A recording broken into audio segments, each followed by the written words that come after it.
Hello everyone. देखिए friends, इस video पढ़ेंगे हम क्लास 1 का साइंस और क्लास 1 का साइंस के 75 क्या है टॉपिक हैं और ये पूरी किताब का निचोड़ है। देखिए केवल आपको यही क्वेश्चन तैयार करने हैं पूरी किताब से जो आपको बताए जाएंगे। देखिए बोर्ड परीक्षा 2027 के लिए वेरी वेरी आईएमपी क्या है, ये सारे के सारे टॉपिक हैं और ये है 10th क्लास का साइंस। और ये बोर्ड एग्जाम 2027 के लिए 75 क्या है महत्वपूर्ण प्रश्न है जिन पर आप निशान लगा सकते हैं और 100% गारंटी है क्योंकि बार बार रिपीट होते रहते हैं एग्जाम के अंदर। 100% पक्का यहीं से प्रश्न पूछे जाएंगे। ओके, और ये पूरी किताब का आपको निचोड़ दिया जा रहा है इस वीडियो के अंदर और 100% इसमें से क्वेश्चन रिपीट होते रहते हैं। देखिए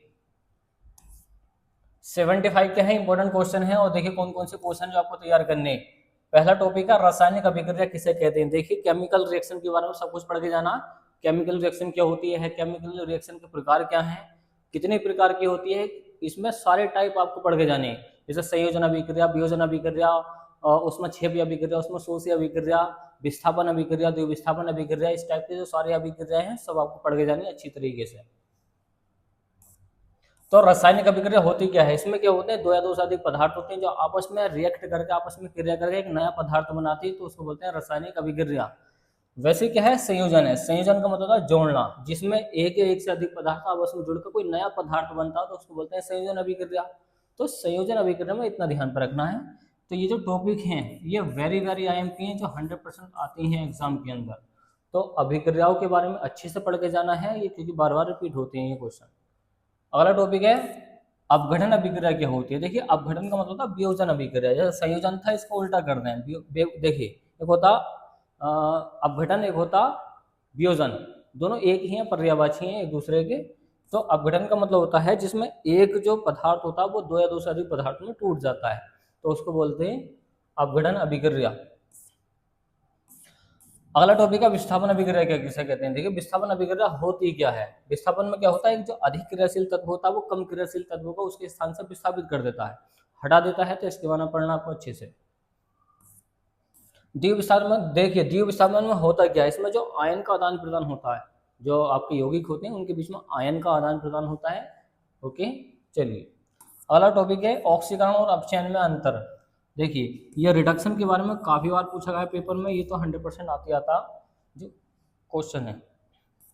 अगला है संक्षारण कोरिजन क्या होता है। देखिए संक्षारण क्या होता है, ये होता है जंग लगना। नमी में अगर आपका लोहा आ जाएगा जंग लग जाएगी, जैसे चांदी पर आ जाता है, बहुत सारी धातुएं हैं जिसपे संक्षारण हो जाता है, इसके बारे में पढ़ना है, नमी से होता है। अगला है विकृत गंधिता, बहुत बार पूछा गया है, यह है आपका रेंसिडिटी।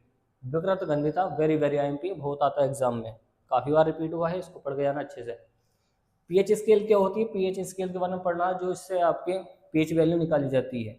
7 से कम है तो क्या होता है आपका अम्ल होता है, 7 होता तो उदासीन होता है, 7 से ज्यादा होता तो वो होता क्षार।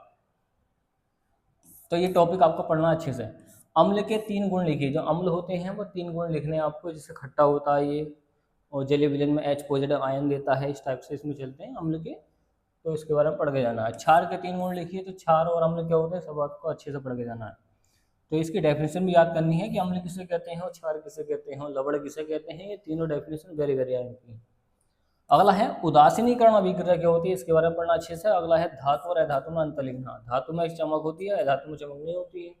ओके, ठोस एडोस मतलब ठोस में और जो खोखला होता है उसके बारे में पढ़ना अच्छे से। देखिए इसमें क्या है, तो धातु क्या होती है, ठोस होती है। ओके, बहुत ज़्यादा ठोस होती है, लोहा होता है। ओके, अगला है आयनिक यौगिकों के गुण लिखिए, जो आयनिक यौगिक होते हैं उनके गुण लिखने हैं, ये काफ़ी आते हैं एग्जाम में, आयनिक यौगिकों के गुण। देखिए ये जो क्वेश्चन है मिसेल पर टिप्पणी लिखिए, बहुत बार पूछा गया है, वेरी वेरी आईएमपी एग्जाम के लिए। मिसेल पर टिप्पणी तो 100% आती आता है क्वेश्चन। बहुत सारे ऐसे क्वेश्चन हैं जो पक्का बार बार रिपीट होते हैं एग्जाम में, तो ये उनमें से एक है। और ये भी क्या है, सामान्यकरण भी ऐसी है, ये भी क्या है, वेरी वेरी आईएमपी है। सामान्यकरण भी बहुत आता है एग्जाम में, 100% ये भी पूछी जाता है। देखिए सह संयोजक बंद क्या होता है, ये पढ़ के जाने। साबुन और अपमार्जक में अंतर लिखना, तो साबुन का सूत्र भी ये लिखे लें, इसका होता है C17H35COONA। तो इसका सूत्र याद रख लें, ये काफ़ी आता है। एथेनॉल के 2 उपयोग लिखे, एथेनॉल किस काम में आता है। एथेनॉइक अम्ल का सामान्य सूत्र, सामान्य नाम क्या है, इसका सूत्र क्या है, सब आपको पढ़ के जाना अच्छे तरीके से। एसिटिलीकरण बहुत आती है एग्जाम में, ये भी क्या है, वेरी वेरी आईएमपी है। ओके, एसिटिलीकरण भी बहुत आती है, ये जो केमिकल रिएक्शन है। अगला है संतुलित रासायनिक समीकरण क्या होती है, केमिकल जो बैलेंसी होती है वो क्या होती है, इसके बारे में पढ़ना अच्छे से। जंग लगने की प्रक्रिया क्या होती है, जंग किस प्रकार लग जाती है धातुओं को, इसको पढ़ना है। धातुओं की अभिक्रियाशीलता, जो धातुओं की अभिक्रियाशीलता है इसकी श्रेणी के बारे में पढ़ के जाना है, मतलब कौन सा धातु कितना ज़्यादा पावरफुल है। रासायनिक समीकरण को संतुलित करना सीखना है अच्छी तरीके से। ओके, कैसे केमिकल रिएक्शन की जो केमिकल रिएक्शन होती है कंप्लीट हो रही है, सब पढ़ना। देखिए बायोलॉजी के कौन कौन से टॉपिक तैयार करें, जीवन प्रक्रियाएं तैयार करनी है, ये बहुत आता। पोषण क्या है इसके प्रकार लिखिए, तो पोषण क्या है इसके प्रकार लिखिए, वेरी वेरी एमपी है। ओके, पोषण को पढ़ के जाना अच्छे से। प्रकाश संश्लेषण की प्रक्रिया भी क्या है, वेरी वेरी एमपी है, इसको भी अच्छे से पढ़ना है। प्रकाश संश्लेषण भी बहुत बार पूछा गया एग्जाम में। मानव पाचन तंत्र भी बहुत आता है एग्जाम में, वेरी वेरी एमपी ये भी है, जो 100% आता है एग्जाम में, मोस्ट एमपी है। श्वसन दहन मंत्र काफी बार पूछा गया है। रक्त के मुख्य कार्य लिखे, मतलब हमारे जो ब्लड है इसमें मेन काम किया इसके वो लिखने। हृदय का चित्र बनाना है और उसके कक्षों के नाम लिखने, ये तो मोस्ट आईएमपी है, वेरी वेरी आईएमपी है। ओके, हृदय का चित्र बनाना और इसके चारों भागों के नाम लिखने, जैसे बायां नीले दायां नीले, इस तरीके से चलता।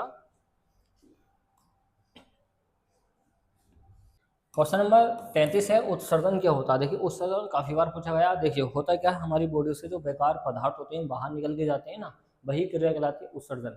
जैसे पसीने का निकलना, लार का निकलना, हमारी बॉडी से जो बेकार पदार्थ आते हैं बाहर निकल के, वो सब उत्सर्जन के अंदर आते हैं। अगला है मानव मस्तिष्क के मुख्य भाग लिखे, ये भी बहुत आता है एग्जाम में, और उत्सर्जन तो वेरी वेरी आईएमपी है, इसको पढ़ना अच्छे से। हार्मोन्स क्या होते हैं, ये पढ़ लेना अच्छी तरीके से। हमारी बॉडी में जो काम करते हैं हार्मोन्स, जैसे खुशी प्रदान करना, दुख महसूस कराना, सभी हार्मोन्स का काम है। प्रजनन क्या होता है, प्रजनन का मतलब होता है अपने ही जैसे जीव बनाने की जो क्रिया है वो प्रजनन है। अपने ही जैसे जीव अगर कोई बना लेता है तो प्रजनन कहलाता है। डीएनए का पूरा नाम लिखिए, डीऑक्सीराइबोन्यूक्लिक एसिड, इसका फुल फॉर्म होता है डीऑक्सीराइबोन्यूक्लिक एसिड। गुणसूत्र के बारे में पढ़ना, हमारी बॉडी में कितने होते हैं, 46 गुणसूत्र होते हैं, बहुत आते हैं एग्जाम में, पढ़ लेना इसको। पुरुष जनन तंत्र का वर्णन कीजिए, देखिए मोस्ट इंपॉर्टेंट है एग्जाम के लिए। ओके, जो पुरुष जनन तंत्र है वेरी वेरी एमपी, बहुत बार पूछा गया एग्जाम में, इसको अच्छे से पढ़ के जाना है। अगला है मादा जनन तंत्र, ये भी बहुत आता है एग्जाम में, मोस्ट इंपोर्टेंट ये भी है। ओके, मोस्ट एमपी ये भी है, इसको भी पढ़ना अच्छे तरीके से। पौधों में पोषण कैसे होता है, पौधों के अंदर, ये काफ़ी इंपॉर्टेंट है। उत्सर्जन क्या होता है, ये भी क्या है, मोस्ट एमपी है। ओके, उत्सर्जन के प्रकार भी पढ़ने हैं अच्छे तरीके से। रक्त परिसंचरण तंत्र क्या होता है, हमारी बॉडी में जो ब्लड दौड़ली है उसका परिसंचरण तंत्र के परिसंचरण के बारे में पढ़ के जाना। हमारी बॉडी में जो ब्लड का सर्कुलेशन हो रही है, जैसे पैरों से ब्लड सिर में गया, सिर से नीचे हुआ, स्पीड से सर्कुलेशन जो कर रही है, चल जो रहा है, इसको बोलते हैं परिसंचरण तंत्र। ब्रक किडनी का कार्य देखिए, ये भी क्या है, मोस्ट इंपॉर्टेंट है एग्जाम के लिए। किडनी वाला क्वेश्चन तो बहुत आता है एग्जाम में, चित्र बनाना और चित्र की सारी थ्योरी लिखनी है चित्र की। मानव में निषेचन कहाँ होता है, तो मानव लेडीज के अंदर होता है, फैलोपियन ट्यूब के अंदर, पढ़ लेना इसको, बहुत आता है एग्जाम। अलैंगिक जनन, अलैंगिक प्रजनन क्या होता है, ये जनन क्या होता है, इसको बोलते हैं असेक्सुअल रिप्रोडक्शन। इसमें एक ही प्रकार का जनक भाग लेता है तो इसको बोलते हैं अलैंगिक जनन। लैंगिक जनन में क्या होता है, दो विपरीत प्रकार के जनक भाग लेते हैं, एक मादा होगा एक नर होगी, तो इसके बारे में पढ़ना है, इसको बोलते हैं सेक्सुअल रिप्रोडक्शन। जीवाश्म, दोनों ही आईएमपी हैं, दोनों ही आईएमपी हैं। ओके, जीवाश्म क्या होते हैं, जीवाश्म आपने पढ़े होंगे, पृथ्वी के नीचे दब जाते हैं और उससे जो जीवाश्म बनता है उसको पढ़ा होगा आपने। मनुष्य में लिंग निर्धारण कैसे होता है, very very most important question है, 100% आने वाला क्वेश्चन है, मोस्ट इंपोर्टेंट है ये। ओके, ये क्वेश्चन जो है बार बार रिपीट हुआ एग्जाम में, 100% मालूम करते करता है पेपर में इसको। खाद्य श्रृंखला क्या होती है, इसके बारे में पढ़ना अच्छी तरीके से, किस तरीके से काम करती है, कौन किसको खा जाता, पढ़ना है। जैसे घास को बकरी खा जाती है, बकरी को हम खा जाते हैं, हमें कुछ और खा जाएगा, इस तरीके से चलता रहता है पढ़ने में इसको। फिजिक्स के बारे में पढ़ना है, ओम्स का नियम पढ़ना है, जो ओम्स का मतलब ओम्स का नियम है, R बराबर होता है इसका फॉर्मूला B/I, इसके बारे में पढ़ना है। इसका सूत्र लिखिए, सूत्र इसका लिख दिया हमने। तो ओम के नियम में क्या होता है, किसी चालक तार में धारा प्रवाहित करने पर उसकी भौतिक अवस्थाओं का परिवर्तन नहीं होता है। ओके, तो उसके सिरों के बीच उत्पन्न विभवांतर और धारा का जो अनुपात होता है, एक नियतांक होता है, जिसको बोलते हैं R, वही कहलाता ओम के नियम। विद्युत धारा और विभवांतर मंत्र लिखना, ये काफी बार पूछा गया है। प्रतिरोध किन किन कारकों पर निर्भर करता है, मोस्ट आईएमपी है, वेरी वेरी आईएमपी है। प्रतिरोध किन किन कारकों पर निर्भर करता है, ये क्वेश्चन होता था। श्रेणी क्रम संयोजन, देखिए ये होता है आपका आर बड़ा होता है R1 प्लस के R2 प्लस का R3 होता है, तो ये होता है आपका श्रेणी क्रम। ये होता समांतर क्रम, 1/R बराबर होता है 1/R1 प्लस के 1/R2 प्लस के 1/R3। ये फॉर्मूला होता है इसका, किसका, समांतर वाले का। तो होता था एग्जाम में। अगला है विद्युत शक्ति का सूत्र लिखिए, तो विद्युत शक्ति P बराबर होता है BI। क्या होता है BI। तो विद्युत शक्ति के बारे में पढ़ के जाना अच्छी तरीके से, बहुत आता है एग्जाम के अंदर। घरेलू विद्युत परिपथ में फ्यूज का महत्व बताइए, तो फ्यूज तार जो होता है उसका क्या महत्व है, किस तरीके से सर्किट को बचाता है, घर में उपकरण को बचाता फूकने से। अगला है चुंबकीय क्षेत्र की रेखाएं लिखिए, चुंबकीय क्षेत्र काफी बार पूछा गया है। अगला है विद्युत मोटर का सिद्धांत लिखिए, विद्युत मोटर बहुत आती है एग्जाम में। ओके, और कौन सा टॉपिक है, विद्युत जनरेटर के बारे में पढ़ लेना। जनरेटर के मतलब जनरेटर जो होता है। मानव नेत्र का कार्य लिखिए, तो मानव नेत्र के बारे में अच्छे से पढ़ के जाना। ये क्या है, वेरी वेरी आईएमपी, जिस पर हम वेरी वेरी आईएमपी लिख रहे हैं उसको 100% तैयार करना, 100%। मायोपिया बोलते हैं इसको, निकटदर्शी दोष को। निकटदर्शी दोष में याद कर लेना, इसमें क्या होता है, अवतल लेंस का यूज करते हैं। तो अवतल लेंस का यूज करते हैं किसमें, निकट दृष्टि दोष में, और दूरदर्शी दोष में करते हैं उत्तल लेंस। तो देखिए इसमें निकट दृष्टि दोष में अगर कोई मनुष्य की आंख में दोष है, तो जब किसी व्यक्ति को निकट की वस्तु तो साफ दिखाई देती है, परंतु दूर की वस्तु साफ नहीं दिखाई देती, तो उसको बोलते हैं निकट दृष्टि दोष। दूरदर्शी दोष में भी ऐसे तैयार करना कि दूर की वस्तु तो साफ दिखाई देती है, निकट की वस्तु साफ नहीं दिखाई देती, तो उसको बोलते हैं दूरदर्शी दोष। तो क्लियर है, अगर निकट है तो निकट का साफ दिखाई देगा, दूर है तो दूर का साफ दिखाई देगा, इसे तैयार कर सकते हैं। अगला टॉपिक है प्रिज्म द्वारा प्रकाश का विक्षेपण क्या होता है। प्रकाश का विक्षेपण मतलब जैसे प्रकाश की किरणें प्रिज्म पे टकरा के 7 रंगों में जो विभाजित हो जाती है, इसको बोलते हैं प्रकाश का बड़ा विक्षेपण। इसको पढ़ना मोस्ट टाइम भी है। अगला है फोकस दूरी और प्रतिरोध वाले न्यूमेरिकल। देखिए ये जो न्यूमेरिकल हैं ये बहुत बार पूछे जाते हैं। प्रतिरोध वाला और फोकस दूरी वाला न्यूमेरिकल तो 100% आते ही है, मतलब इसमें फोकस दूरी पूछ लेगा या प्रतिबिंब की दूरी पूछ लेगा या वस्तु की दूरी निकलवा लेगा, तो इसमें से क्वेश्चन तो अराइज होते ही है। वाला है नवीकरणीय और अनवीकरणीय ऊर्जा स्रोतों के अंतर लिखिए, तो नवीकरणीय अनवीकरणीय स्रोत क्या होते हैं, इसको पढ़ना अच्छे से।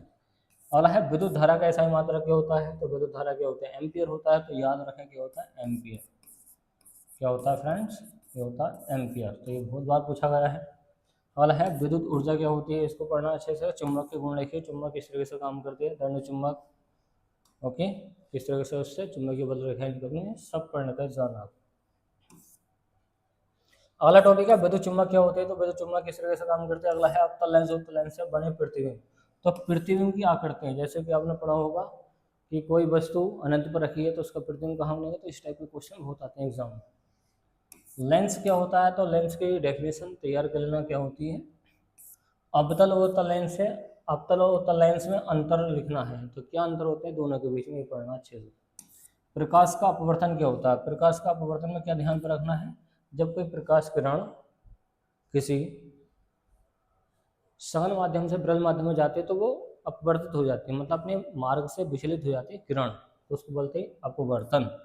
एक होता है परावर्तन, जब प्रकाश की किरण किसी चिकनी सतह पर टकराती है, टकरा के वापस जा रही है तो वो परावर्तन है, मगर अपवर्तन में क्या होता है, विचलित होती है किरण। अगला टॉपिक है ऊर्जा संरक्षण का नियम लिखना, तो ये काफी बार पूछा गया है। ऊर्जा, सौर ऊर्जा के स्रोत और इसके फायदे लिखने हैं। तो सौर ऊर्जा जैसे कि आपका सौर पैनल होता है, काफ़ी ट्रेंड में है, काफ़ी चलता है इस टाइम, तो पढ़ने में ये काफ़ी क्वेश्चन पूछे गए एग्जाम के अंदर, बार बार रिपीट हुए हैं। तो उम्मीद है फ्रेंड्स आपको ये वीडियो पसंद आएगी, तो अपने फ्रेंड्स में इसको शेयर कीजिए फ्रेंड्स, और मिलते हैं इसके नेक्स्ट वीडियो में जिसमें काफ़ी इंपॉर्टेंट क्वेश्चन बताए होंगे सारे सब्जेक्ट के। चलिए फ्रेंड्स।